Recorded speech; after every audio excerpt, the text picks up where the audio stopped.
Welcome back to Inside the Philippines. I'm glad you're here.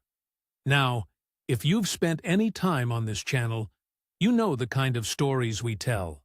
The bar girl who had 3 foreign husbands on the go. The man who signed his house over to a woman he'd known for 6 weeks. The retirement fund that vanished into a sari-sari store that never opened. We've covered a lot of ground. Today's story is different. And I'll be honest with you, in some ways, it's harder to watch than the obvious disasters. Because Brendan isn't a fool. He's not someone who ignored every warning sign from the first message. He's a 63-year-old man from Limerick, retired IT support, who came to the Philippines with his eyes open and discovered that open eyes aren't always enough. What happened to Brendan in Cebu will stay with you. Not because it's the most dramatic story we've told, but because of what it reveals about something most people don't want to examine too closely. The gap between being needed and being chosen. What that gap costs, and how easy it is to fall into it when you're carrying the kind of quiet that Brendan was carrying when he got on that plane. This one's going to stick with you. Here's his story, in his own words. Right. So, where do I start? I suppose I start in Castletroy on a Tuesday evening in 2021, eating reheated pasta and watching the 9 o'clock news. That's the image I keep coming back to. The house, too quiet. The television, too loud. Me at the kitchen table in my socks, fork in one hand, not really tasting anything. I'd worked at Shannon Insurance for 28 years. IT support, which sounds more interesting than it was. I can tell you that much. What it actually meant, day to day, was being the man people rang in a panic when they couldn't find a file they'd saved in the wrong folder, or when the printer decided to stage a protest 10 minutes before a client meeting. I fixed things. That was the job. You fixed the thing, you went back to your desk, and by Friday the person you'd helped couldn't quite remember your name. I wasn't bitter about it. That's the honest answer. I liked being useful. I'm good at patient, methodical work, finding where the problem is, sorting it out quietly, moving on. 28 years of that. Not glamorous, but it suited me. Mary died in 2019. Stroke. She was 58. We'd had 26 years, which sounds like a lot, until you're standing in a hospital corridor at 11:30 on a Wednesday night, and a doctor is explaining that she's gone, and you're thinking about the fact that she never liked the curtains in the front room, and now you'll never have to fight about them again. And somehow, that's the thought that breaks you. Funny what the brain does. The kids were great, in fairness. Ciaran flew in from Toronto. Awef came over from Melbourne. They were there for the funeral. They were there for the weeks after. And then, as they had to, they went back to their lives. Which is right. Which is exactly what should happen. I told myself that regularly. Ciaran does something in finance. Currency trading, derivatives, some arrangement involving numbers I stopped being able to follow around 2018. He's good at it, I think. He seems to have money. We speak maybe every 6 weeks. He asks how I'm getting on. I say grand. He tells me about work. I say, sounds brilliant. We hang up. It's fine. It's a relationship that fits in a 20-minute call, and neither of us has ever tried to make it bigger. Awef's in Melbourne doing something with urban planning. She emails more than she calls. We're closer, I think, in the way that you can be close to someone across 12 time zones, which is a particular kind of close that involves a lot of WhatsApp messages and not much else. She'd been after me to get out of the house. Travel, she said. See something different. I sold the house in Castletroy in 2022. We'd paid off the mortgage years ago, Mary and I. That was always the priority. Get the mortgage gone. So when I sold it, I walked away with 158,000 euros clear, which is a lot of money. It's also, I discovered, a very neutral kind of money. It doesn't point anywhere. It doesn't tell you what to do next. I moved into a 2-bedroom flat in the city center, put the money in a savings account, and spent about 6 months sitting with it. The YouTube thing started, I suppose, the way it starts for a lot of men my age. You're watching something, a travel video, someone your age hiking somewhere warm, and the algorithm begins to develop opinions about what you'd like to see. I'd been watching a bit about Thailand. I'm not sure why. Curiosity, I suppose. And I knew from about 5 minutes of research that Thailand wasn't for me. I'm not saying this like I'm above it. I just knew it wasn't the thing I was looking for, whatever the thing I was looking for actually was. The Philippines came up differently. See, retirement cost of living videos, mostly. A man from Galway, of all places, living in some apartment in Cebu City, explaining that his monthly expenses were under €1,000. A couple of videos about the expat community in Dumaguete. What struck me, and I know this sounds soft, was a phrase one of the vloggers used. He said the people were genuinely warm, not friendly in a customer service way. Actually warm. I sat with that for a while. It's a Catholic country, English-speaking. People seem to like each other, if that makes sense. There was a quality in the street footage that I kept noticing. A sociability. People sitting outside, talking. Kids everywhere. A kind of noise that didn't feel aggressive. I'd been living alone for 3 years at this point. The flat was very quiet. And I found myself watching these videos about Cebu City at midnight and thinking, well, why not go and have a look? I booked a month, told myself it was research. I was going to look at costs, look at the visa situation, see whether the reality matched the YouTube version. Very logical approach. Spreadsheet and everything. I'm not joking. I made a spreadsheet. Column for accommodation, column for food, column for transport. I am what I am. I want to be clear about something because I think it matters for the rest of this story. I was not going to the Philippines to meet a woman. I want you to believe that, and I also want to be honest, that I understand why you might not.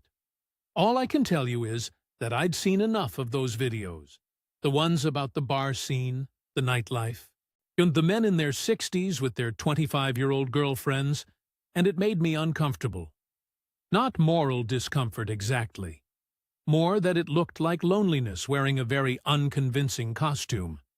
And I had enough of the actual loneliness without adding the costume on top. I was going to look at apartments, check out the cost of mangoes, see if I could sleep without an alarm for once in my life. That was genuinely the plan.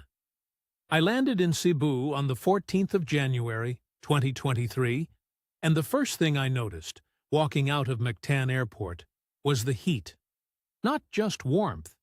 Actual, physical, pressing heat, like someone had opened an oven door. It was 7:30 in the morning. I stood there with my carry-on, sweating through my shirt, watching a man with a handcart wheel stacked boxes through the chaos of the arrivals area. Oh, and I thought, right, something different. That's what this is. The guest house was in Lahug. I'd found it through a forum. Decent reviews, quiet street, €35 a night, which I thought was reasonable. The woman at the desk, Maricel, spoke better English than half my former colleagues and had the place running with an efficiency that would have impressed me at Shannon Insurance. Good omen, I told myself. I spent the first week doing exactly what I'd planned. Walked the neighborhoods, visited the SM City Mall on North Reclamation area to check prices on produce and basics. Took a grab across town to look at an apartment that had been advertised on an expat Facebook group. Made notes on my phone. Very organized. Very sensible. And I ate at a Turo on General Maxilom Avenue 3 times because the food was cheap and good, and the woman running it seemed to find my attempts to pronounce adobo genuinely funny in a way that wasn't unkind. The first Sunday, I went to Mass at the Basilica del Santo Niño. Partly habit. I've always gone to Mass on Sundays. It's just what you do, or what I do anyway, even when I'm not entirely sure about my relationship with God. But also because it felt like the safest cultural foothold I had. Whatever I didn't understand about the Philippines, I could follow a Mass. I was not prepared for it. The size of the thing, the crowds, and it was a weekday attendance compared to what I'd later see at Christmas. People praying with what I can only describe as complete sincerity. A woman next to me in the pew was weeping quietly. Not distressed, just moved. There's something about being in a place where people genuinely believe that gets to you, even if you're standing in the back not entirely sure you qualify. Afterwards, I got turned around looking for somewhere to eat.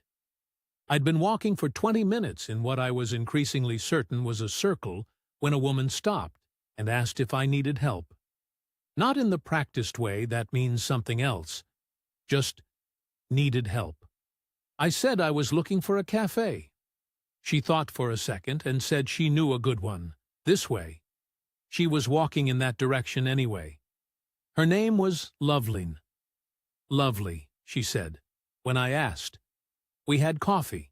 She had to get to work. She worked admin at a logistics company on the other side of the city. We talked for about 40 minutes. She asked me what I was doing in Cebu. And I told her about the research trip idea, including the spreadsheet, and she smiled in a way that was polite about the spreadsheet while clearly finding it somewhat peculiar. When she stood up to leave, I asked if I could have her number. She gave it to me. She didn't offer it. I thought about that a lot, later. The fact that she didn't offer it. We texted that evening. She sent a message asking if I'd found somewhere decent to eat.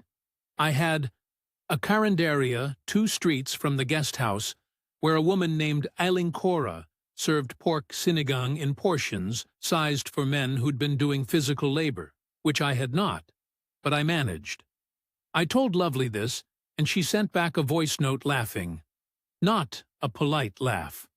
An actual laugh, slightly too loud, slightly undignified. I played it twice. We met for lunch 3 days later.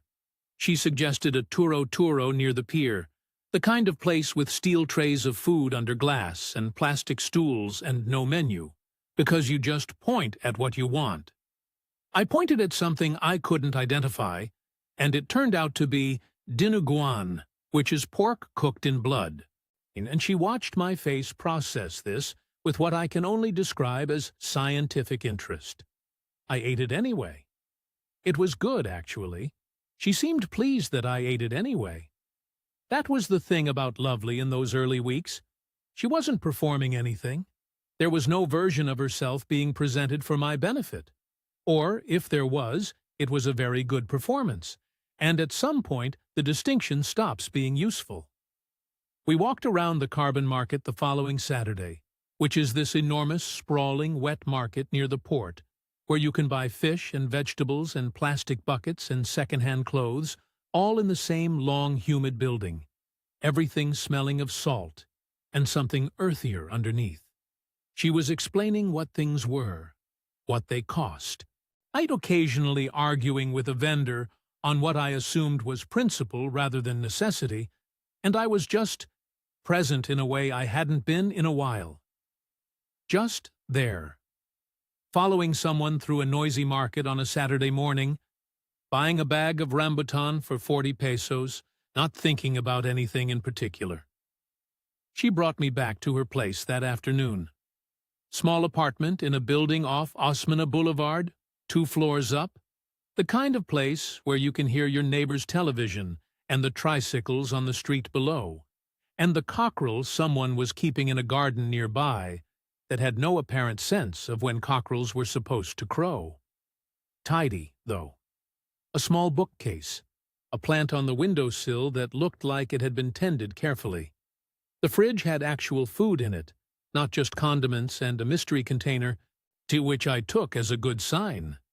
She had a laptop that kept crashing. Of course I looked at it. She'd had it for 6 years, and the hard drive was failing, and the startup folder was clogged with about 40 things that didn't need to run at startup. And I spent an hour on it while she made coffee. And when I handed it back, it was running appreciably faster. She looked at me with the expression you reserve for someone who has done something unexpectedly impressive. And I felt, for the first time in probably years, like myself. The version of myself I could stand. The useful one. I extended my stay by 2 weeks. Told myself this was also research. I was researching how the city felt over a longer period, whether the heat got easier, whether I could establish a routine. All of these things were technically true. I want to say something about those early weeks that I think gets missed when people tell these stories. Nothing about Lovely made me think I was in danger. And I don't mean that as an excuse. I mean it as a fact that I think is relevant. She wasn't asking for anything. She had a salary. Modest. She mentioned it once. Something like 22,000 pesos a month, roughly 360 euros, which was enough to cover her rent and basics, and not much more.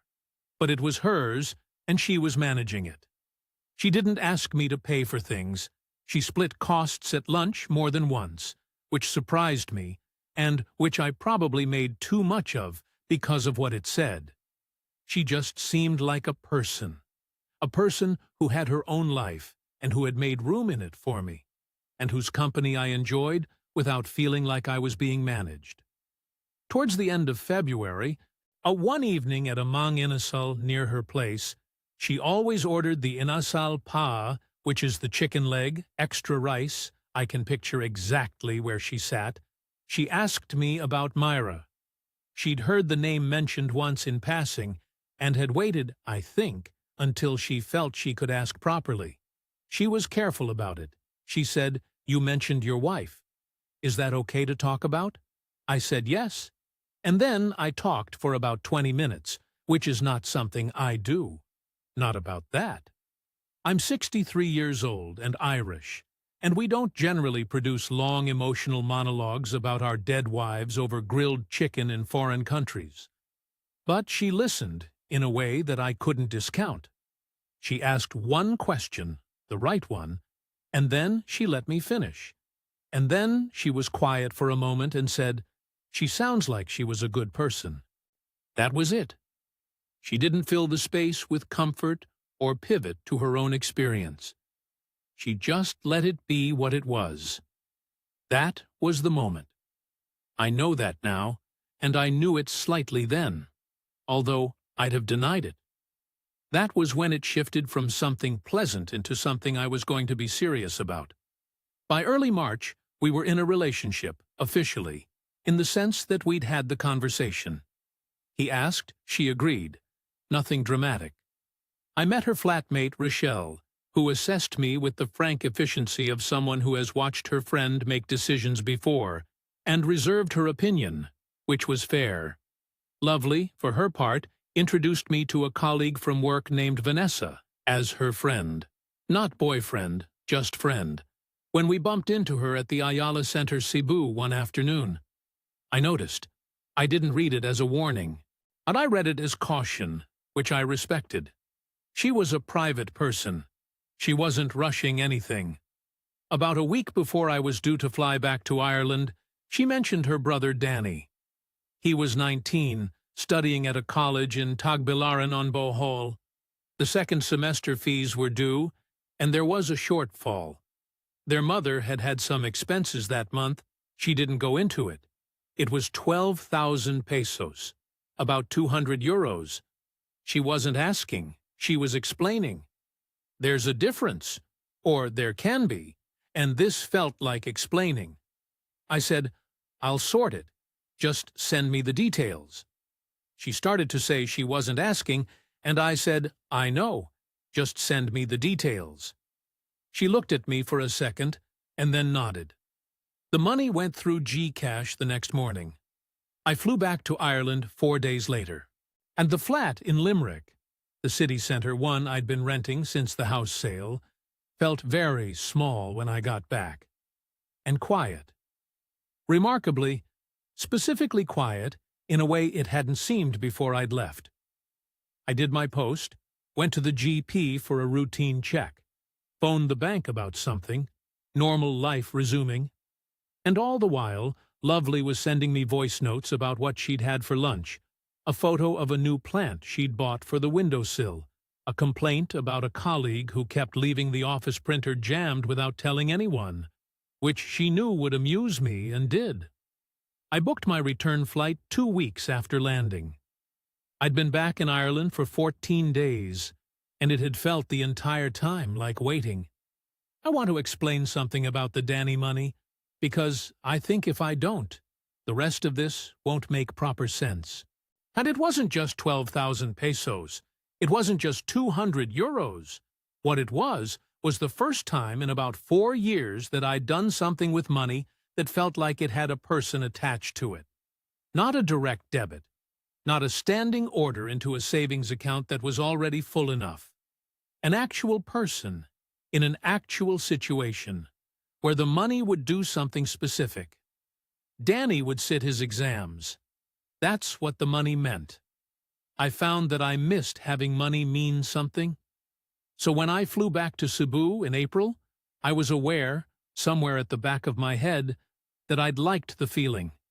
That's useful information. I'm telling you now so you can factor it in. I moved out of the guest house in Lahug and into a serviced apartment on Escalating Street, near the Cebu Doctors University Hospital.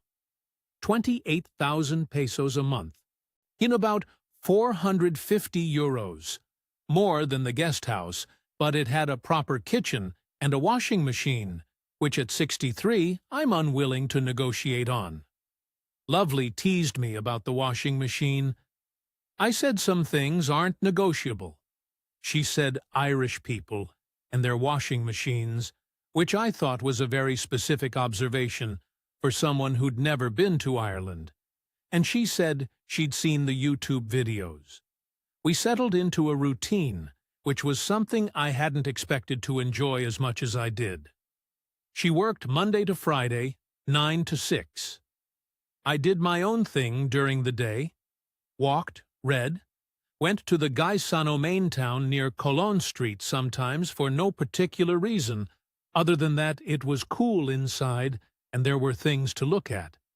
Attended Mass on Sundays at a smaller church in the neighborhood, not the Basilica. Tried to extend my tourist visa properly rather than doing a border run, which involved a trip to the Bureau of Immigration on Osmeña Boulevard that took 4 hours and left me admiring the patience of everyone involved. You get 30 days initially, then you can extend it. 30 days at a time, up to a maximum of 36 months in total before you need to leave and come back. I wasn't thinking that far ahead, but I was starting to. We talked about her family a lot in April and May. She was the eldest of 4. There was Danny, the youngest, still studying. 2 sisters, Maricel, who was married and living in Tagbilaran with 2 small children, and Jessa, who was 24, working at a BPO in Cebu doing night shifts. Her mother, Nena, was in Bohol, and retired in the sense that there was no work, rather than the sense that she'd ever had a pension. Her father had died when Lovely was in her 20s. She'd been helping support the family since around then. She said this the way you'd describe any ordinary fact about your life. Not for sympathy. She explained that in the Philippines, you don't really separate yourself from your family the way I might have. The eldest child, especially the eldest daughter, is expected to carry things. She used a phrase I'd never heard before. Utang na loob. I asked her to explain it. She said, it's the debt you owe to people who've sacrificed for you. Your parents raised you. You owe them. You don't pay it back with money exactly. You pay it back with your whole life. That's the idea. I said that sounded exhausting. She laughed and said yes, sometimes, but it also meant nobody was ever fully alone. The obligation went both ways. She said, "In Ireland, do you not have this?" And I thought about the 20-minute calls with Ciaran, the WhatsApp messages from Iwif, and I said, "We have something like it, but perhaps a bit more optional." She looked at me for a moment with something I couldn't quite read. Then she changed the subject. In May, she took me to Bohol for a long weekend. The ferry from Cebu port takes about 2 hours. We got the fast craft, 700 pesos each way, about 11 euros, which felt absurdly cheap for crossing a sea. Tagbilaran port is smaller than Mactan, less chaos. A man on a habal-habal weaved around us as we walked out, and Lovely said something to him in Cebuano that made him laugh and move on. I asked what she'd said, and she said nothing, just being polite. I believed her. The family house was a short tricycle ride from town. Concrete lower walls, wooden upper story. Oh, a corrugated roof that had been patched more than once in ways you could see from outside. A basketball ring in the small yard. There's always a basketball ring. I'd noticed this across the whole country. It doesn't matter how modest the place. Nena was waiting at the gate. I'd been nervous, which I hadn't expected. I'm 63 years old. I've been to job interviews. I've dealt with senior management having meltdowns about network outages. I once had to explain to a company director why he'd accidentally CC'd his entire department on an email meant for his stockbroker. I know how to stay calm. But standing at a gate in Tagbilaran in the May heat, holding a bag of pasalubong, chocolate, biscuits, some buko pie from the market that Lovely had insisted on, I was nervous. Nena was small, and somewhere in her early 60s. Good though she looked older in the way that outdoor work and worry ages a person faster than office work does. She took my hand with both of hers and said, "Welcome, welcome, Brendan." Then she switched to Cebuano to say something to Lovely, and they both laughed at something, and I thought, this is either very good or I've already made a mistake I don't know about. It was fine. It was more than fine. There was lunch, chicken adobo, pancit, rice, and a fish dish I didn't recognize, but ate 2 helpings of, which seemed to be the right response. Maricel came over with her 2 children, who spent the first hour staring at me from across the room, and then suddenly, all at once, decided I was acceptable, and climbed on me. Jessa was sleeping, coming off a night shift, but appeared briefly in the afternoon, younger than I'd imagined, out a bit reserved in the polite way that youngest children sometimes are around strangers. I sat with Nena on the small covered porch after lunch. Lovely was washing up inside. I'd offered to help, and been waved away firmly by 3 people. Nena spoke carefully, choosing her words. She asked about Ireland. She asked whether I missed it. I said sometimes. She said Lovely was very happy, that I was a good man. She could see it. Then she said, "She works so hard, my daughter. She always takes care of everyone. Always." I said I knew that. There was a pause. A rooster made its opinions known from somewhere behind the house. Nena said, "When I was sick last year, she was the one who paid for everything." She said it simply, like a statement of fact, like she was reporting the weather. I hadn't known about any illness. Lovely hadn't mentioned it. I stored this away, told myself it was just a mother speaking with natural pride, and went back inside to have another cup of coffee and let a 3-year-old show me a drawing she'd done of what may have been a fish. The following week, back in Cebu, Lovely mentioned that her mother would need cataract surgery on both eyes. The consultation had confirmed it. The public hospital had a long waiting list. She didn't say how long, but she made a face that suggested it was measured in a time scale that didn't suit a woman with deteriorating vision trying to manage a household. A private hospital in Tagbilaran could do both eyes together. The cost would be 85,000 pesos. That's roughly 1,400 euros.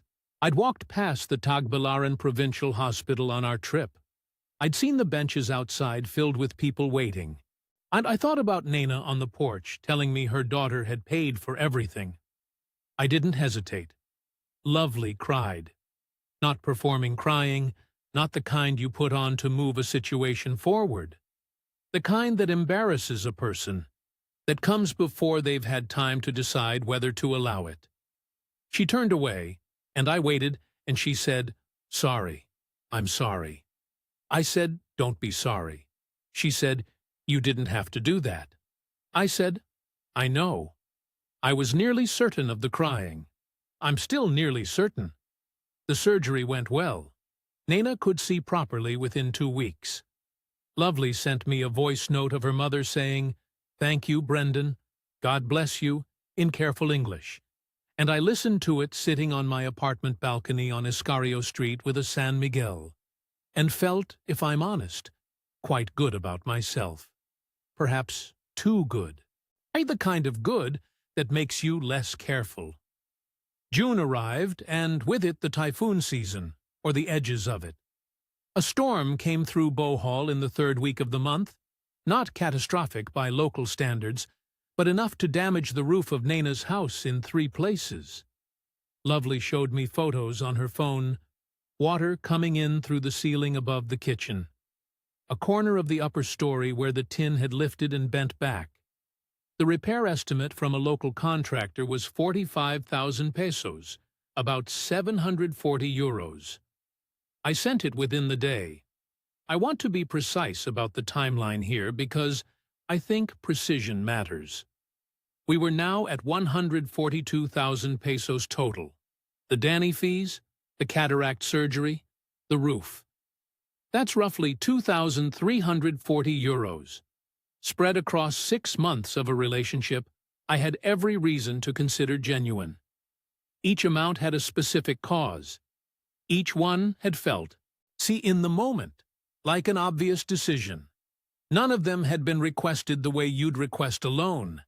They'd been mentioned, the way you mention a problem to someone you trust, and I'd responded the way I respond to problems, which is to fix them. The 15,000 pesos monthly support was different in kind, though not in how it arrived.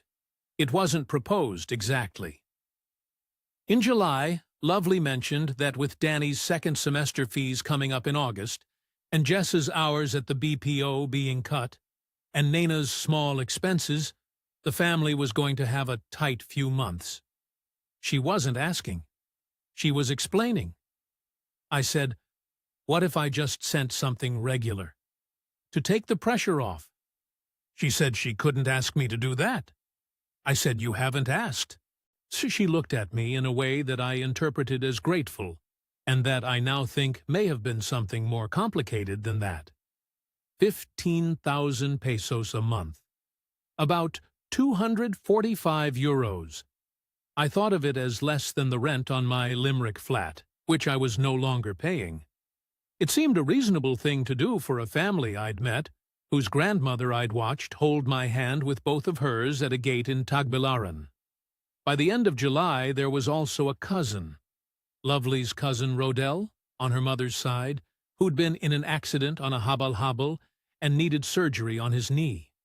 Private clinic, 38,000 pesos, roughly 620 euros. I sent it. Lovely said Rodel wanted to meet me, to thank me personally. He seemed like a decent young man when we eventually crossed paths, quiet and embarrassed about the whole thing, which I found reassuring in a way I perhaps shouldn't have leaned on as heavily as I did. So by the end of July, I'd sent approximately 320,000 pesos in total since January. That's about 5,300 euros.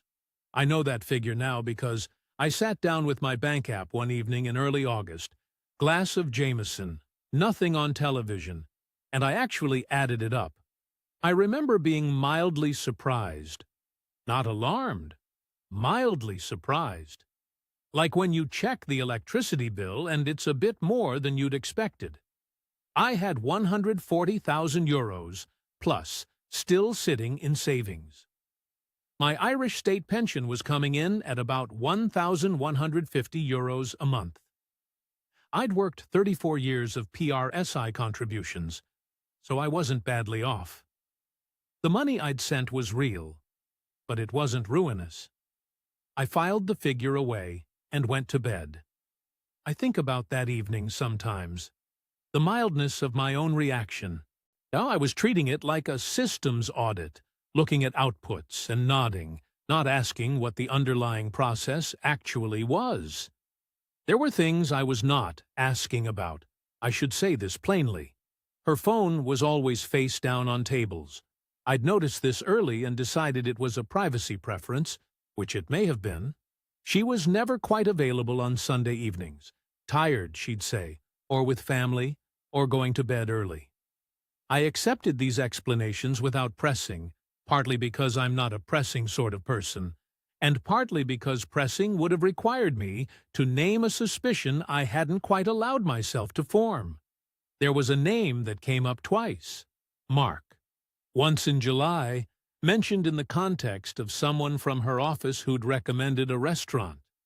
Once in August, on a reference to something Mark had said about a film she'd watched. Both times the mention was brief, and the subject changed naturally, the way you change subjects in normal conversation, not the way you change subjects when you're deflecting. I registered it. I let it go. I want to be fair to myself about this. I genuinely didn't know what I was looking for. I'd read enough expat forums to understand the broad shape of what could go wrong. I'd been alert for the obvious things: the woman who never shows you her real apartment, the family emergency in the first week, the request for money before you've met in person. None of those things had happened. What was happening was slower and quieter, and much less like a scam than like being in a relationship with someone who had significant family obligations, which she'd told me about openly from the start. And the thing about utang na loob, and I've had a lot of time to think about this since, is that it makes everything ambiguous. If you're inside the obligation, everything you're asked to give feels like what people who care about each other do. The line between love and expectation becomes difficult to find because in that cultural logic, love is expressed through meeting obligations. Lovely wasn't wrong that her family needed help. Naina's eyes needed fixing. The roof needed fixing. Danny needed to finish his degree. These were real problems. The question I wasn't asking was whether I was the appropriate solution to all of them, and whether the relationship had been structured, consciously or not, around my willingness to keep saying yes. The monthly support continued through August. In the second week of August, a lovely brought up the bakery. We were at a restaurant in IT Park, a proper sit-down place, aircon, tablecloths, the kind of place she suggested when something was on her mind. I'd noticed that pattern. She ordered grilled fish and pushed it around for a while before she said anything. Then she took a folded piece of paper from her bag and put it on the table between us. It was handwritten. 4 pages, actually. Her handwriting was small and neat, the kind you develop doing admin work, everything in columns. A list of products: pan de sal, ensaimada, cheese rolls, uba bread, the soft, sweet buns you see in every bakery and sari-sari store across the country. A rough breakdown of equipment costs, monthly revenue projections that were, in hindsight, too optimistic in the way that all handwritten business plans are optimistic when you genuinely believe in them. She was almost shy about it, which was not her usual manner. She said her mother's pan de sal was better than anything you could buy in Tagbilaran. She said this with a conviction I found immediately credible. I'd eaten Naina's pan de sal on the Bohol trips, and it was, in fact, very good. She said the family needed something that wasn't dependent on whoever happened to be willing to help at any given time. She said that last part carefully, without looking at me directly, and I understood she was talking about me without saying so. That was the thing that persuaded me. The acknowledgement that the current arrangement wasn't sustainable. The bakery, in her framing, was an exit strategy from my involvement, not an extension of it. She wasn't asking me to keep supporting the family indefinitely. She was asking me to help create the thing that would make ongoing support unnecessary. I'm an IT support man. The logic of a permanent fix over perpetual patching is the logic I was built on. And I'll be honest about this because I think it matters. I also like the idea of having a stake in something, a thing that existed, that had my name on it, in some sense. I'd spent 28 years fixing problems that stayed fixed for approximately a week before something else broke. The bakery felt like infrastructure, something that would still be there. I asked her what she needed. She said the total startup cost would be around 980,000 pesos, about 16,100 euros. Equipment, first month's rent on a premises once they found one, initial supplies, and the permits and licenses which she said were a process but manageable. She said she didn't want me to pay it all at once. She said she'd been thinking about it, and she thought the fair thing was for me to put in half now, and the rest when they had a premises confirmed. She said if they couldn't find a suitable premises, she would return the first half. The premises condition was her idea. I want to be clear about that. She proposed it. I found this reassuring. It felt like she was thinking about my interests, building in a protection. I said that sounded sensible. She nodded and went back to her fish. 490,000 pesos. 8,100 euros. I transferred the first tranche in late August, the second in mid-September. The total now, if you were keeping track, was approximately 810,000 pesos across all 4 stages. That's roughly 13,400 euros, and still not ruinous against what I had. Still within the range of what a man in my position could absorb without it changing his life fundamentally. I noted this, considered it, and continued. The premises search, Lovely told me, was ongoing. There was a space near the town market in Tagbilaran that looked promising, but the landlord wanted a longer lease than they were comfortable with. There was another possibility in a nearby barangay, closer to where the family actually lived, but it needed work before it could be used. I accepted these updates as normal business delays because they were also entirely plausible as normal business delays, and I was, as I've said, not a pressing sort of person. October.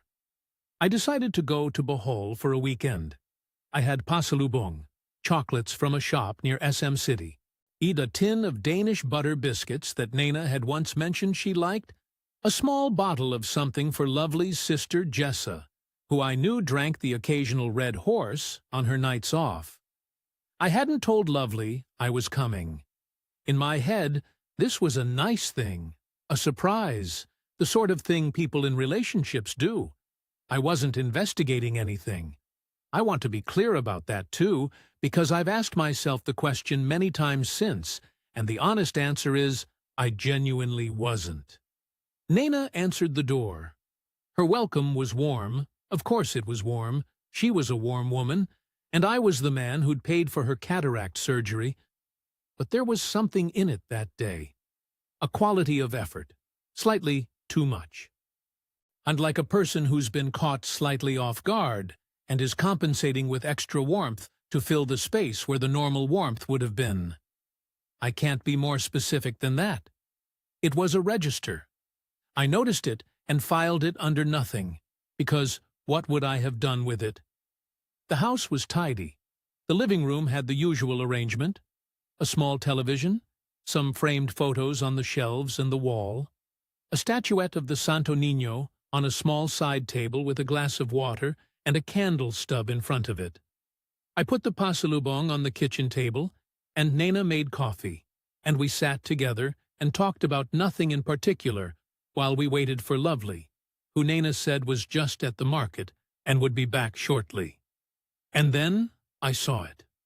On the wall near the window, between a photo of Maricel's wedding and a school photo of Danny in his uniform, there was a frame that had been turned to face the wall. Not taken down, not hidden, just rotated.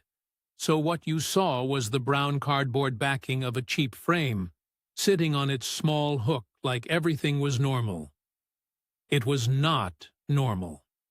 You don't turn a framed photograph to face the wall by accident. Someone had done it deliberately and recently, given that it still sat precisely on its hook. I looked at it for a moment. Nena was talking about something, her coffee, the weather this time of year. I wasn't following properly. The back of the frame was perfectly ordinary. I thought about asking. I thought, just ask. What is that photograph? It's a simple question.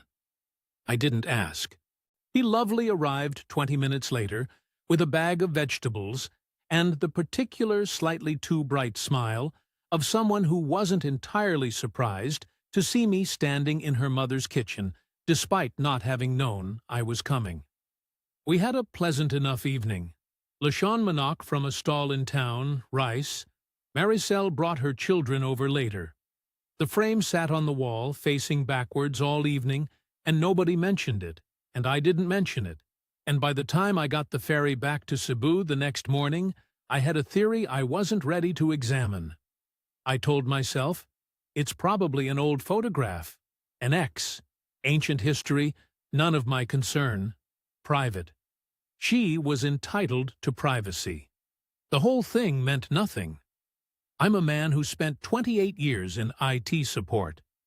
I know what anomalies look like, and I know what it means when something in a system doesn't behave the way the rest of the system behaves. I suppressed that instinct as thoroughly as I'd suppressed anything in my life. And I went back to Cebu and said nothing.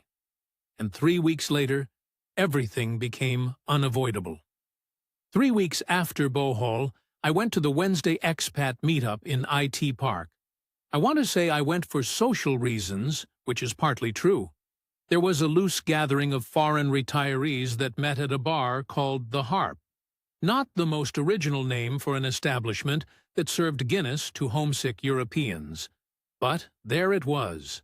I'd been once before, in September, and found it a mixed experience. And a lot of men with specific grievances, and a lot of opinions about the Philippines expressed with the confidence of people who had been here between 3 months and 3 years. Some of them were fine. Glenn was fine. Glenn was Australian, from Brisbane, 67 years old, retired from something in logistics. He'd been in Cebu for 2 years. He was the kind of man who listened more than he talked, which at an expat meetup made him immediately distinctive. We'd spoken briefly in September about nothing in particular. He'd seemed like a sensible person. He found me at the bar, about an hour into the evening. He said, "Can I have a word, a bit private-like?" We moved to a corner table. He had a San Miguel. I had whatever I was on by then, which was my third. He put his phone on the table between us, face up. He said he'd found something he thought I should know about. He said he'd been sitting on it for a few days because he wanted to be certain before he said anything. He said he was sorry. The Facebook group was called something like OFW Family Support Network Philippines, or a variant of that. It was a group for Filipinos with foreign partners, a community space, the kind of thing where people shared advice about visas and remittances and living abroad. Glenn had come across it through a friend who was navigating the SRRV process. He'd been browsing it casually some weeks back and recognized a name and a face. Lovely's profile, posted by a man named Piet from Rotterdam. The post was several months old.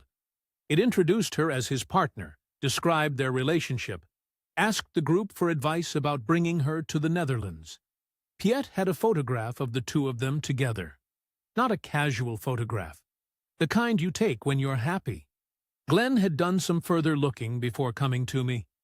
Piet's Facebook was not private.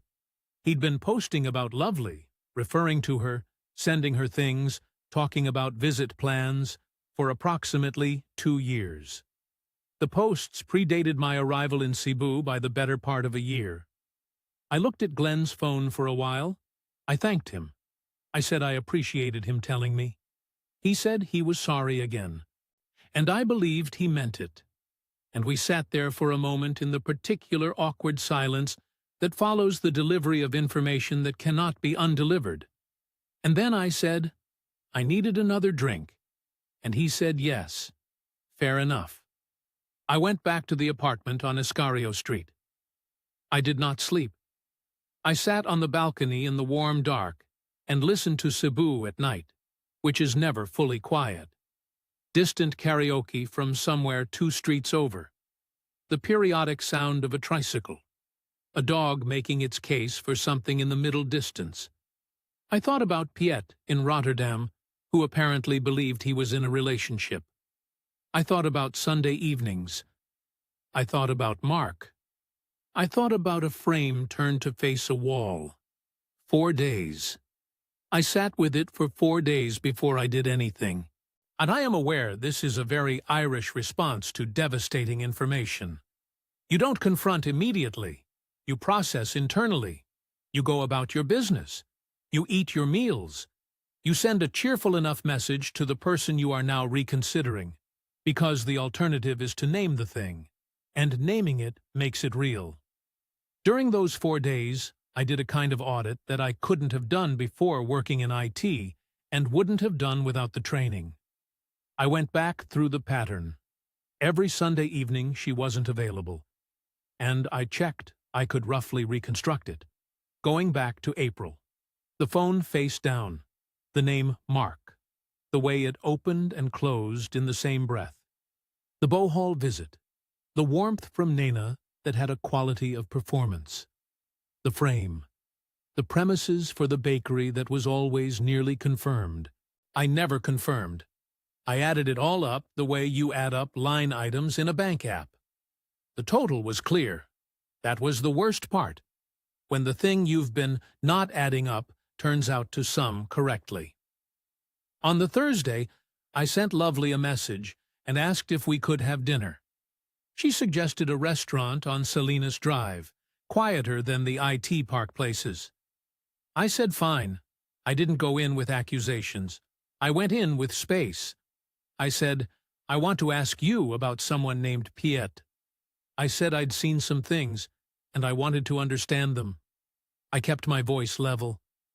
I'm good at staying calm when something needs to be fixed, even when it can't. She didn't panic. She didn't pretend she didn't know the name. She was quiet for a moment, and then she explained. Piet was from before. They'd had a relationship, online, mostly, video calls, that had ended, or essentially ended before I'd arrived. He still sent money monthly. She hadn't encouraged this. He wanted to. It was his choice. She couldn't stop a man in Rotterdam from sending a G-cash transfer. She said this last part with a practical clarity I found more difficult to process than anger would have been. There was no cruelty in it. There was also no apology. I asked about the photograph on the wall in Bohol. She looked at me, and there was a pause. She said it was old. She said she didn't want to confuse things. I asked about the bakery money. She said the premises search was ongoing. The market space had fallen through, but there was still the barangay option. She said the money was set aside. Nothing had been spent that wasn't for the plan. Then she cried. The same crying as before. Real. Embarrassed. So coming before she'd decided to allow it. She said she was sorry. She said things had become complicated in a way she hadn't expected.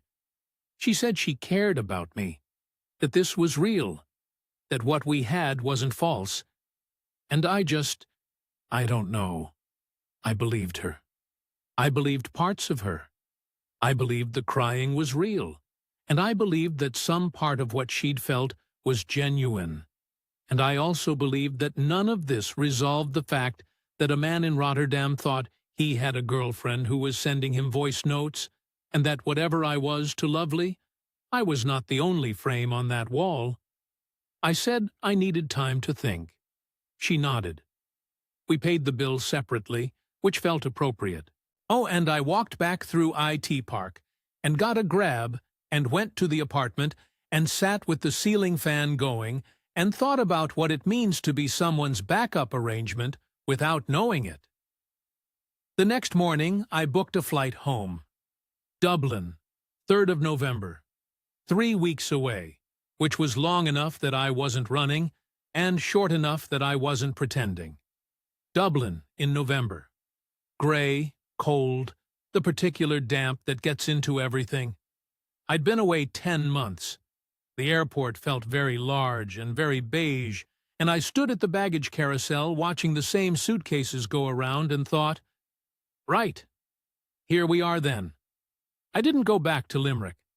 I'd thought about it and decided against it, which took about 30 seconds of actual deliberation. Would too many people who knew me as the man whose wife had died and who'd sold the house and gone off somewhere. I didn't have the right version of events prepared yet, and I didn't want to produce the wrong one. I found a one-bedroom flat in Ennis, half an hour from the city, close enough to feel connected and far enough to feel like a choice rather than a retreat. The letting agent was 22 years old and treated the keys handover with the solemnity of someone conducting a ceremony. I appreciated the effort. I did the arithmetic properly in December. All 4 stages, everything accounted for. The school fees, the cataract surgery, the roof, the monthly support. 4 months of it at 15,000 pesos. Rodel's knee. The bakery investment, first tranche. Total approximately 900,000 pesos. At the exchange rate I'd been using, that was roughly 14,800 euros. I'll call it 15,000 euros with the various transfer fees, and small amounts I wasn't precisely tracking. I'd gone into this with 158,000 euros. I had just over 140,000 euros left, plus whatever had come in through the pension in the intervening months. Not ruinous. I want to be honest about that because I think dishonesty in either direction doesn't serve anyone. I wasn't cleaned out. I wasn't destitute. I hadn't handed over my savings to someone I'd met on a dating app who turned out to be a man in a call center in Manila. I lost 15,000 euros over 10 months in what I had genuinely believed to be a relationship. Some of that money did specific, real things. Naina's eyes work properly. Danny presumably finished his degree. The roof was fixed before the next typhoon season. These outcomes exist independently of whatever the relationship was or wasn't. And the bakery money is the one that sits differently. Not because of the amount, 8,100 euros, significant but survivable, but because of what I was buying with it. I wasn't buying a bakery. I was buying a stake, a permanent thing, a reason to still be there next year and the year after. I think Lovely understood this, possibly better than I did, and I think she used that understanding to keep me committed at the precise point where I might otherwise have started asking questions. I don't say this with anger. I say it because I think it's accurate. I called Awif in early November, the week after I got back. I wasn't ready to tell her the full story, and I haven't told her the full story yet, but I told her some of it. She listened. She didn't say I told you so because she hadn't told me so, and because that's not who she is. She asked if I was okay. I said I was grand, which is how Irish people say I'm not sure yet. She said, well, ring me. Just ring me. And the thing is, I have. More than I did before. We talk every couple of weeks now. Proper conversations, not just status updates. It's something. Ciaran knows approximately nothing, and that's probably fine. Now, the lesson. I've resisted putting it neatly because I don't think it is neat, but you're presumably watching this for some reason, and I'd be doing you a disservice if I just trailed off. The lesson is not that Lovely was a villain. I've thought about this enough to be reasonably certain. She is a 38-year-old woman from Bohol who has been supporting her family since her father died, who found in me someone willing and able to help, who genuinely liked me and also genuinely needed things I could provide, and who found a way to hold those two realities simultaneously without resolving the tension between them. That's not a monster. That's a person in a difficult situation making complicated decisions. Poverty makes people practical in ways that can look like manipulation from the outside and can be both at once. What I didn't understand, and I should have, if I'd done the reading rather than just watching the YouTube videos, is that in the Philippines, the structure of obligation around a foreign partner is not invented to deceive him. It exists before he arrives. Millions of Filipino families are supported by one person working abroad. An OFW sends money home every month as a matter of course, not charity. When a foreign man enters that structure, he slots into it whether he understands that or not. I didn't understand it. I thought I was making individual choices about individual situations. I was actually agreeing, one step at a time, to become the support mechanism for a household. And once you've agreed to that role, the entire relationship is organized around keeping you in it. The thing about Piet, I've thought about Piet quite a lot. A man in Rotterdam who's been sending money for 2 years and presumably still thinks he's in a relationship with someone who cares about him specifically. He might be right about the caring. That's the part one can't resolve. Lovely might care about Piet the way she cared about me. Genuinely, and also practically, and without the two things being in conflict in her mind. Filipino loyalty is not the same thing as Irish loyalty. Exclusive commitment is a Western romantic expectation and not necessarily a universal one. I'm not saying this to excuse anything. I'm saying it because I think understanding it is more useful than just deciding she's a bad person. Somewhere in Tagbilaran, there's a photograph of a heavy-set man in a polo shirt, probably back on the wall by now. I think about that sometimes. Whoever he was, he got turned to face the wall for my visit. Before me, it was probably someone else's photograph on the hook. After me, possibly another. The frame was there before I arrived. I didn't see that. I should have looked at the wall more carefully before I decided what kind of story I was in. 28 years I fixed computers. The trick, the thing they never quite tell you in training, is that sometimes the problem isn't the hardware or the software. Sometimes the problem is that the user had the wrong idea about what the system was designed to do. You can't fix that by resetting the password. You have to go back further than that. I went back to Limerick last month. He visited a friend from the old job, had a pint, walked past the house in Castletroy. Someone else's curtains in the window now. Mayor would probably have liked them better than ours. I don't know what I'm doing next. I'm 63 years old in a rented flat in Ennis, with 140,000 euros in a savings account that still doesn't point anywhere in particular. But Iwafer rang on Tuesday for no special reason, just to talk, and I was in when she called. That's something. Maybe that's enough for now. Thank you to Brendan for sharing that with us. That took something. If you've been watching Inside the Philippines for a while, you know we don't shy away from the difficult stories. But I want to say something about this one before we sign off, because it doesn't fit the shape we usually expect. Brendan wasn't naive. He wasn't reckless. And he wasn't chasing a fantasy in a place he'd romanticized from too many YouTube videos. He went in with more self-awareness than most, and he still came out 15,000 euros lighter and considerably more complicated on the inside. That matters. The toxicity in today's title isn't about bad people. It's about a structural mismatch that plays out the same way, over and over, because the conditions that create it haven't changed. Filipino family obligation is real. The expectation that someone with resources will use them to support an extended network is not invented to trap foreign men. It's woven into the culture at a level most visitors never get close enough to understand. An OFW working in Riyadh or Hong Kong sends money home every month without it being called manipulation. A foreign boyfriend doing the same thing is, in that cultural logic, performing the same function. Whether he knows that is another matter entirely. The men who navigate this well, and there are men who do, tend to share a few things. They learned some of the language.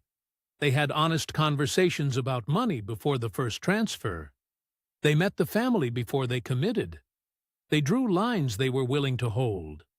They treated the cultural difference as something to understand rather than something to overlook, because the relationship felt genuine. The ones who get hurt are not always the most gullible. Sometimes they're the most lonely. And loneliness, as Brendan showed us, makes intelligent people willing to not ask the questions that need asking. That's not stupidity. That's being human. But it is expensive. The Philippines can be a real home for Western men who arrive with clear eyes and realistic expectations. Some of the most solid relationships we've encountered on this channel started exactly the way Brendan's did. At a Sunday Mass, through a friend, in a market, without a transaction in sight. The difference between those stories and this one is usually not the beginning. It's what happens at the first moment you choose not to ask. Thank you for watching Inside the Philippines. If this story meant something to you, share it with someone who needs to hear it. We'll be back soon.